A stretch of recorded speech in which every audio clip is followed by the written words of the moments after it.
This is Electivire. Notice how in its official artwork those wires coming out of its back have a red tip? For its shiny form, those things are actually blue, and this remains consistent for its shiny form. However, in Pokemon Go, Electivire's wires for its base form have yellow tips instead. There's a few other oddities like this when it comes to Pokemon just changing colors like this, with the most famous example being Charizard's shiny colors just being changed in Generation 3. But there are plenty other weird or obscure oddities in Pokemon that we're gonna go over in this video. In some Pokemon games, after receiving your Pokedex, someone will usually give you some Pokeballs to help you catch your first couple of Pokemon. This doesn't happen in every single main series game though, as in the Generation 1 games, your first opportunity to get Pokeballs is just by buying them in Viridian City, unless you get super lost and Professor Oaks just gives you Pokeballs to get out of this really niche situation. This even went undiscovered until about a year ago and was spread around by Reddit user Ark the Pie King.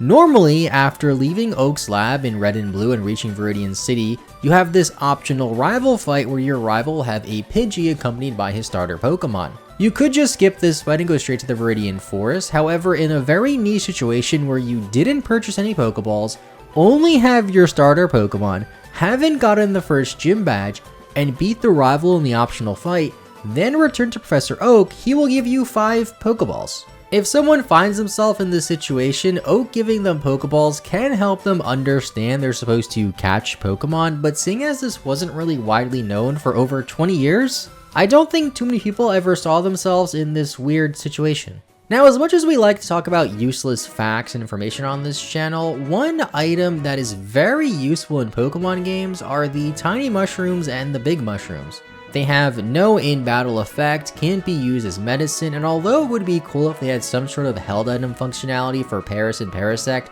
sort of like how the stick is for Farfetch'd, they can't do that either.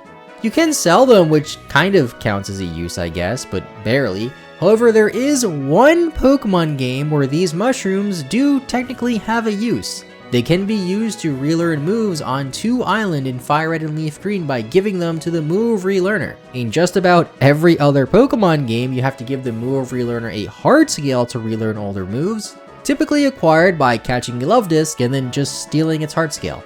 But since Love Disc can't be caught in Fire Red and Leaf Green, they just decided to give the functionality to the mushrooms instead, and then never revisited that idea and just left it as the Heart Scale ever since then. Also in Pokemon Fire Red and Leaf Green, the Sevii Islands have a few more oddities. Out of every region, albeit the Sevii Islands are more of a sub-region, they seem to be the least talked about and the least remembered. That's probably because you can't access them until so late on in Fire Red and Leaf Green, but did you know that they have their own game corner even?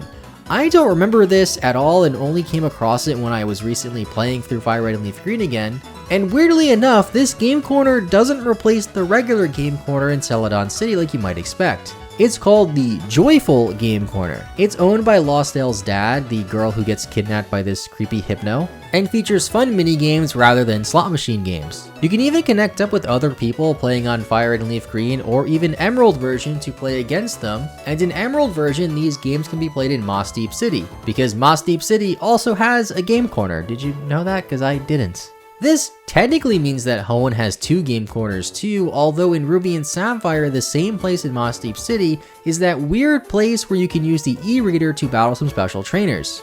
I used to have the e-reader as a kid and some of the cards as well, and although it was a cool little concept, you really don't get that much out of it outside of a couple of berries and some random trainer battles. Now, in a recent weird fact video, we talked about a weird situation that would happen if you knocked out a Reshiram or Zekrom in Pokemon Black and White, and a similar thing can happen in Heart Gold and Soul Silver. If you knock out Suicune when you're supposed to catch it for the first time, you get another chance to catch it after defeating the Elite Four again. It will just be waiting for you in the Burn Tower for you to catch it. Pikachu has the most printed cards in the TCG with nearly 200 as of recording. That number actually went up since the last time I mentioned this fact.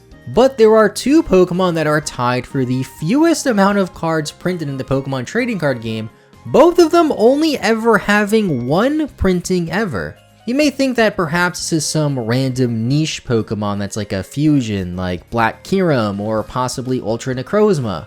But no, these Pokemon are Bonsly and Mantike from the Generation 4 era. The weirder part about that is other baby Pokemon have been printed as cards since then, And since the Pokemon trading card game is currently going through its Legends Arceus arc, so to say, with a lot of cards being inspired from the Legends Arceus games and Pokemon you can find in those games, it's weird that we haven't seen another reprint of Mantike or Bonsly. Now, another weird thing that can happen in the Pokemon trading card game is devolving Pokemon with a card called Devolution Spray. It's a card that's been in and out of the Pokemon trading card game for a very long time, but there hasn't ever been a clear way to devolve the Pokemon in a main series Pokemon game. Despite this, Slowbro's Pokedex entry in Pokemon Yellow version says it's capable of devolving by just letting go of the thing on its tail, but we never actually see that happen anywhere, and there's no way for the player to actually do it. There are 2 Pokemon in the main series Pokemon games that can be found at both level 1 and level 100 in the wild, without counting eggs, of course. Those Pokemon are Magikarp, which can be fished for at level 1 in a few Pokemon games, and level 100 in Pokemon Platinum version, and Regigigas, which can be obtained at level 1 through an event, and level 100 through a Sword and Shield raid. Pikachu is the face of Pokemon and is one of the most recognizable characters out there, only rivaled by Mickey Mouse and Mario.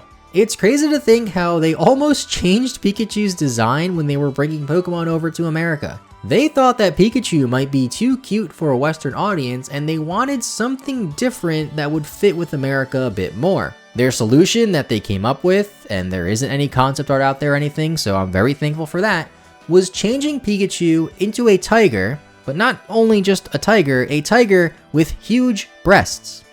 Now, I don't exactly understand why they thought this was a good idea, but I'm very happy they never actually went through it, and instead we got this cute little electric mouse.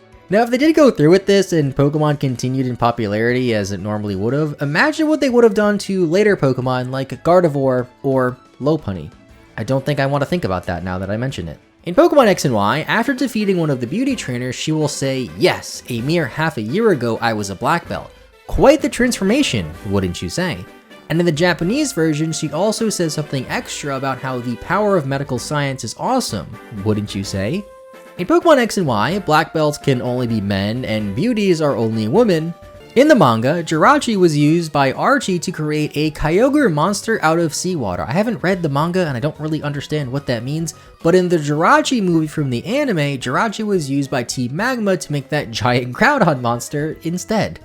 You see this sprite over here? You might think this belongs to some sort of space war game or something like that, but no, it's actually from a Pokemon game. It's from Pokemon Black 2 and White 2. This is a UFO that is the psychic and electric typing that you can battle in the Pokestar Studios in one of their events. Now, I don't know how I keep circling things back to the Pokemon trading card game, but there is this Japanese Arceus promo released in 2009. It has some really cool artwork and some crumbling architecture behind it that didn't appear in any Pokemon game, at least until the release of Legends Arceus. The building resembles the Temple of Sinnoh in Legends Arceus, which also has its own card now, by the way. It's most likely a coincidence since both structures are similar to common ancient Greek or Roman structures, but it's still really cool to see.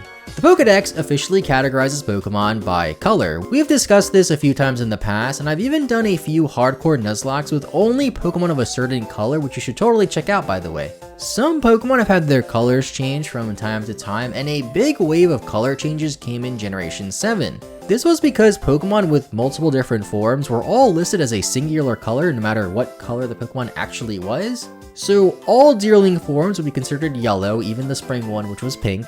And all Wormadam forms would just be listed as gray, even though their evolutions were green, brown, and pink. Now, around that same time, they also changed a few shiny forms a bit, or rather, gave shiny forms to Pokemon with alternate forms that didn't have a proper shiny, like Cast form. Hell yeah. Shiny Cast form was always a thing, but its various weather forms didn't have their own shiny sprite for quite a while. And those are just some more weird or obscure Pokemon facts. For over a year now, every time I make one of these weird fact videos, I think they might be my last, as finding new weird things to put in my videos gets harder and harder, and somehow we keep finding weirder, or dare I say it, stranger things when it comes to the Pokemon franchise. Let me know in the comments down below any other weird facts, and of course, like, subscribe, consider becoming a member, and all that. So have a good rest of your day, and bye bye.